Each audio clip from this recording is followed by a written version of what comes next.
Okay, hey everybody, and today this is my first commentary vid that I'm doing, and this is going to be how the NBA is evolving every 10 years or so. So we're going to go back to the beginning of the league, where pretty much the league was so much different than how it is right now. Right now you have teams scoring at least over 100 points per game, where back then some teams barely scored 50 points. And like the rules were so much different. You can't really dribble. It's mostly you're gonna dribble it, and then you're just gonna pass it to the next person, and then somebody's gonna have to figure out how to score it. Then later on, the NBA starts adding some better rules. But they banned dunking. Then that was mainly the reason was Kareem. I would say Kareem's probably one of the main reasons why they banned dunking. And also, some teams they didn't allow blacks, and that's most of the time it was like an all white league. And then later on, right now you see blacks, you don't see as much Asians. And you see why it's mainly a black and white league, but it's more blacks than whites. Anyways, once you see how the game is evolving, you start understanding that some things it just doesn't make sense. Like no dribbling, certain dribbling rules, it didn't make sense. It probably made sense for them back then, but now it just doesn't make sense seeing how the game evolved so much.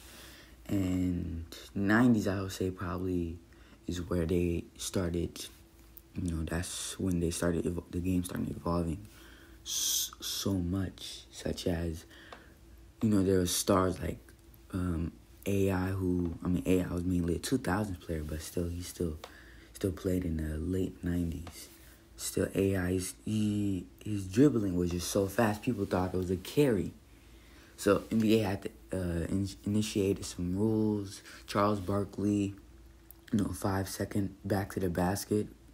And if it's more than 5 seconds back, if your back is 5 seconds, I can't even explain it. 5 seconds back to the basket. Can't even say it, right? I'm just going to skip that. And now you see Curry evolved the game so much by, 3-point shooting. Now you have bigs who are shooting threes. That's why I think offense right now is better than defense. Even though people will say, oh, defense wins championships. Yeah, that's obvious, but still, when a team's looking for a player right now, they're not looking for defense. They're looking for somebody who can get them buckets.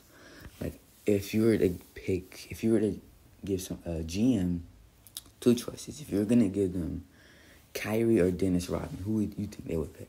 Most likely, they would pick Kyrie, because Kyrie is this man is a scoring machine. Unlike Dennis, who is mainly a defensive player, even though he can do something on the offensive side, he's mainly a defensive player. Most teams want scoring. I'm not saying they don't want defense, but they prefer more offense than defense.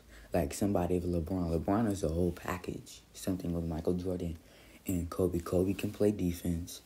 Kobe, he's more offensive player than a defensive player, but still, he still has the defensive. He's still a great defender. LeBron is a great defender. People don't even say KD's a great defender, even though he was nominated for a DPOY once. I think it was once or twice. And, maybe in the 90s, it was more position basketball. Now it's positionless. You can have back then point guards were a floor general, mainly a playmaker. Now you have point guards who ISO, who can finish for themselves. They don't pass. They do. You still have some players who still pass, like Magic Johnson or you still have players that play like Magic Johnson or John Stockton, but you're gonna see more players later on in the later years who are not gonna have that playmaking ability. They'll still have it, but it's not like a Magic Johnson or John Stockton type. And then like power forwards, centers. I think they're in the mid 2010s. That's when people realize you don't need a center to you don't need a center that's gonna play hard defense and then just play screen pick and rolls, alley to the basket or a dime, and then they slam it. They don't need that. If you see somebody like Jokic he can shoot from the three. He can shoot pretty good. Pretty decent from the three. He's a great playmaker, and plus that he's a great playmaker. That's where people are so shocked. People never seen a great center who's a great playmaker, and if you compare somebody in him like Rudy Gobert, I don't like Rudy Gobert personally, but Rudy's a great defender. But if you compare him to Rudy, he's not a great perimeter defender. He doesn't have much agility. And if you compare them, Jokic is not fast at all. He's not athletic. Same thing with Rudy. He's not really athletic. He's not that fast. Can't really blame them. They're like 7. They're like 8 feet tall. What do you expect? But skill wise, Jokic is taking. He has it. He has all the skill. Comparing to Rudy, you're not gonna see Rudy bringing up the ball up the court. You're not gonna see him. You might see Giannis. You might see LeBron. You might see Jokic. You might see Luka. That's how the game has evolved so much as center. Sometimes like for example, Wilt back then he was comparing to the competition he was playing. I'll say his only competition, I would say, is around his size, which would be Bill Russell. And this is just the ones I know. He's probably played some other good players I just don't even know. And Kareem. That's the only one I can pretty much think of. And you see, he's similar to Shaq. He has no free throw skills. He can't bring the ball up as, like some players right now, they can bring the ball up perfectly, do whatever they want to do. And I think I'm just rambling. But, yeah. I think that's why Curry probably, I would say he evolved the game more than LeBron, more than MJ. Because you see, he has people shooting more threes. You can even look. Some of the best 3-point shooters back then only probably shot 4 or 5 shots. 3, 4, 5 3-pointers a game. Now you have a team shooting. I'm just saying in general. In the whole team shooting in general. Probably have them shooting at least 30 threes per game. I'm just taking a random guess. I'm not even done research on that. But I'm just taking a random guess.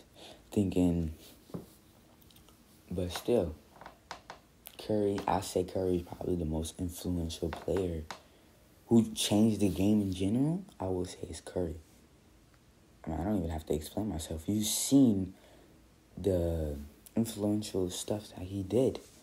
He basically introduced half-court shots to the NBA as a norm. Like, you have Damian Lillard shooting from half-court. I think Steph and Damian has mastered it. And then you have LeBron shooting. I can't think of anybody else shooting half-court shots. But, Curry just, this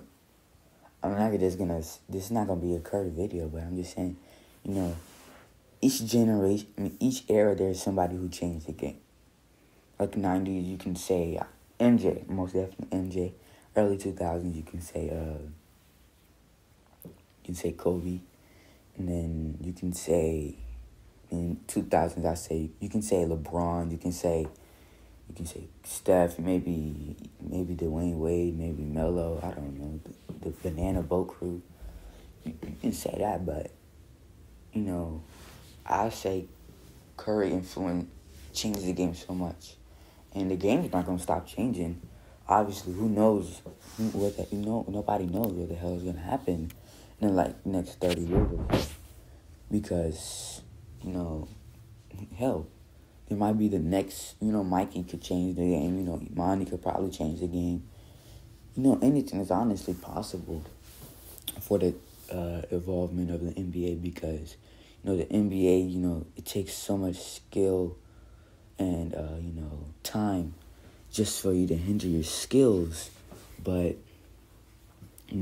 there's going to be some player who wants to revolutionize the game like Curry did or let's say MJ did. So somebody's going to have that mentality in order, they want to change it to a whole new perspective in the NBA. And yeah, that's pretty much all I have to say. Sorry if I kind of went a little bit off topic. I don't know, that's something I kind of do when I talk about basketball. But yeah, peace.